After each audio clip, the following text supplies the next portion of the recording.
Hello, welcome back to Guitar Solo Dojo. Jason Moore here. I'm going to talk about the major scale, and I'm sure you know the major scale, but we're going to approach it differently than most people probably did growing up in the 80s, like myself. And in the 80s, we learned all these, well, not all of us, but all of us metalheads and us rockers learned these big sweeping 3-note per string patterns that kind of looked like,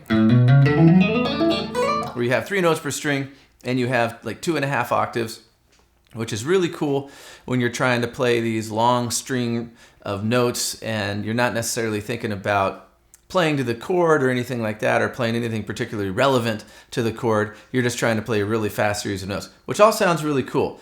But we're looking at the major scale today in more of a musical way, which is what we probably should anyway, and we're going to break it up into single octave sections. And there's a few different ways, lots of different ways you can do it actually, but we're going to talk about a few different ways. And the few different ways we're going to talk about are what I term stage left, center stage, and stage right. Okay, that might make sense in just a minute here. So I'm going to start with a major scale pattern rooted on the A string. And I'll just do an E major scale, so it looks like this. Okay, and so I call this stage left because it's going to my left. Everything that I start from is going to the left, okay? So it's a basic scale. Kind of looks like a C major scale. Just moved up here, right? And then I'm going to take the center stage approach, which I'm going to start here and everything's going to kind of go straight down, so it looks like this. So here's the same exact notes, right? But it's just a different position. Now the uses for this are numerous. We don't need to get into it right now. It's more important just to get the patterns down. And then we go stage right. And the stage right is more probably familiar to us that grew up doing those sweeping patterns. So it's going to look like this. So how we look at these things, we have stage left, of course, center stage, stage right. Now I can take those patterns and move them, say, over to the E string. In this case, I'll do an E major scale up here starting from the 12th fret. So here's my stage left. Of course, the pattern has to change because going to the B string from the G string, say in this pattern, looks a lot different than going from the D string to the G string because of the tuning of the guitar.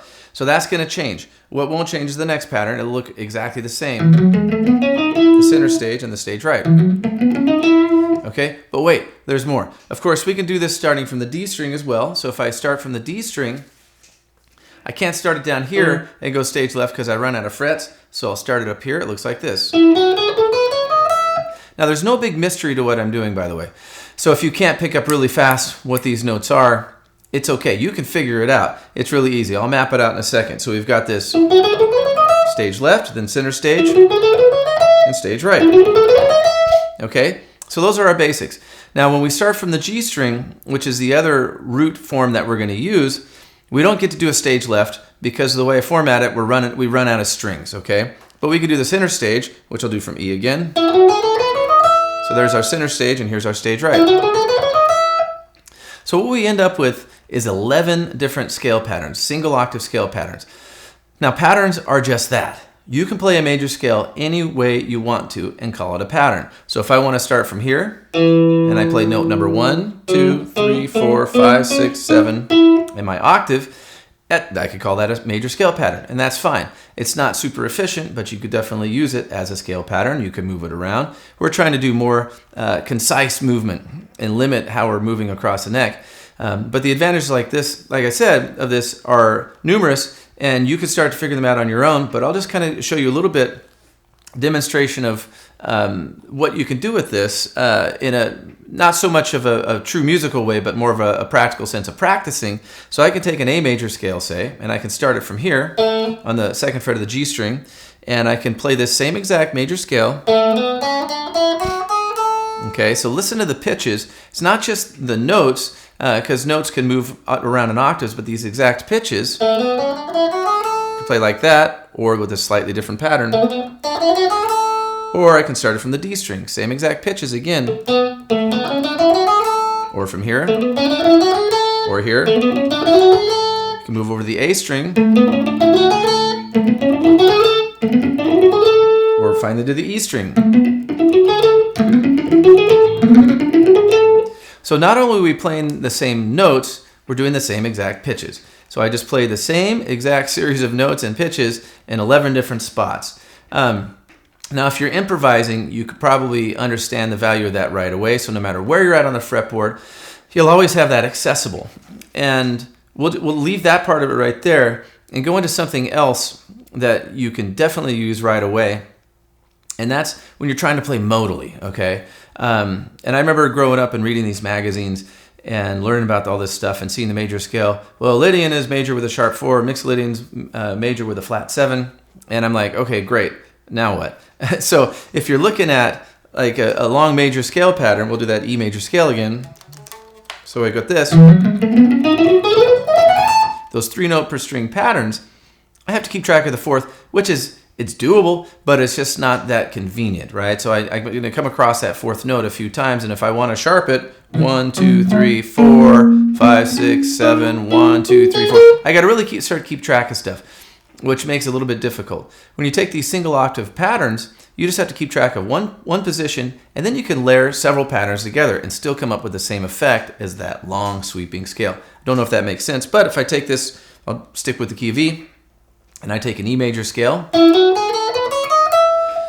So sharping that 4 would be 1, 2, 3, not there, do the sharp 4. So now I've got a Lydian pattern, okay? And so if I take that same exact major scale and just take this note, the 7th note, and flat it, now I've got mixed Lydian.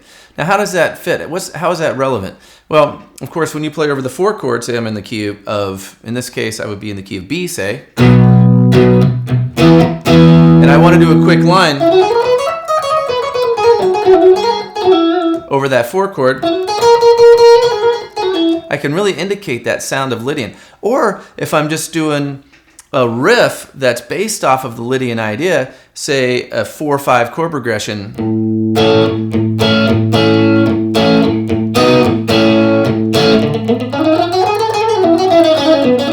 I can be very creative and instantaneously creative with how I approach these things by understanding that. And so this saves me a lot of work. So when you learn these 11 major scale patterns, you end up with 33 things basically, right? Because you'll end up with 11 versions of Lydian and 11 versions of mixed Lydian as well. Now you still have to go through the work of learning these 11 patterns, but they're pretty basic. Here's how I format it. Going back to that, I kind of create this idea when I'm, say, doing a C major scale here, or just from the 5th position, say. I'm going to play a major scale starting from the G string, and I'll do all center stage. So it looks like this.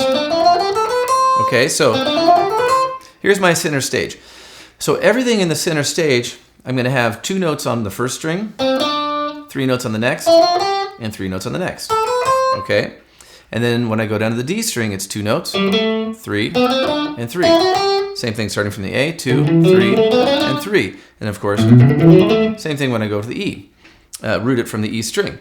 Now when I do stage left, it looks very different. So if I start these, I'll start them from the 7th fret. So in this case, on the D string, I'm hitting an A at the 7th fret. The 1st string that I play is going to have 1 note on it, and then it's going to be 3 notes, 2, and then 2. So 1, 3, 2, 2. Same thing will be on the A string. 1, 3, 2, 2. Same thing on the E string. 1, 3, 2, 2. And then of course, when I go to stage right, they're all going to have their same format, which is 3 notes, 3 notes, and then 2 notes. So it'll look like this. 3 notes here, 3, and 2. So I can still do the same idea across, and I'm lumping them together in these patterns. Now, why is that important? A lot of different reasons, but one of the main reasons here, in addition to saying, okay, well, we can sharp the 4, we can flat the 7, that becomes a whole lot easier when the relative position of the 4th and the 7th are always in the same spot per grouping, right? So that means when I'm doing this center stage stuff, that 4th is always in the same relative position. So when I go to this scale pattern, starting from the D string, I can still clearly see where the 4th is. That makes it a lot easier. And this goes well beyond just saying, okay, I need to know where Lydian and mixed Lydian are. That actually works a whole lot better when you're trying to figure out how to work this with chords as well. Because when I take this really simple scale pattern, that tells me a lot about whatever chord I'm playing over. So if I'm just playing the 1 chord or just a major chord or a major 7th or a major 9th or whatever, I can see all the information about that basic chord that I need to see right here. And once again, when I'm doing center stage, all those notes retain their relative position. So if I look at this pattern number 1 starting on the G string, I can see my root, my 3rd, my 5th, my 7th. Okay, those are kind of the key elements to that chord, but it looks exactly the same minus the adjustments you have to do for tuning when I go to the pattern starting from the D string, root, 3rd, 5th, 7th. Same thing here. Okay, super, super important when you want to stay relevant and connected to the chord that you're playing over the top of. So the basic idea for you, and I will have a PDF available for this, hopefully in the description, but if not, later on, I will have it available. But it's easy to figure out. Pick a really easy key like the key of C. No sharps or flats, okay? And you can just start thinking a couple different patterns or work on all on center stage. I find that probably the most useful one. Okay, so if you want to do center stage, I'll start from C. I don't need to add any sharps or flats. If that's a pain for you, I just know I'm going to go C, D, E, F, G, A, B, C. So then the other parameter I'm dealing with is I know I'm going to go 2 notes on the first string, then 3 notes, and then 3 notes. So as long as I go C, D, E, F, G, A, B, C, I'm set. Then I can do that same thing starting from the 10th fret on the D string, which is a C, and I have 2 notes, 3 notes, 3 notes, C, D, E, F, G, A, B, C. I can figure out the patterns just by spelling out the notes of one of the scales or one of the keys, and then I can take that pattern, of course, and just move it around. Okay, so, and then just go back to what I touched on a little bit earlier. If I really want to string these together, I can say, okay, I'll take center stage on D starting from the A string. This is my root for the G string. So now I've got another pattern that I can link it together with.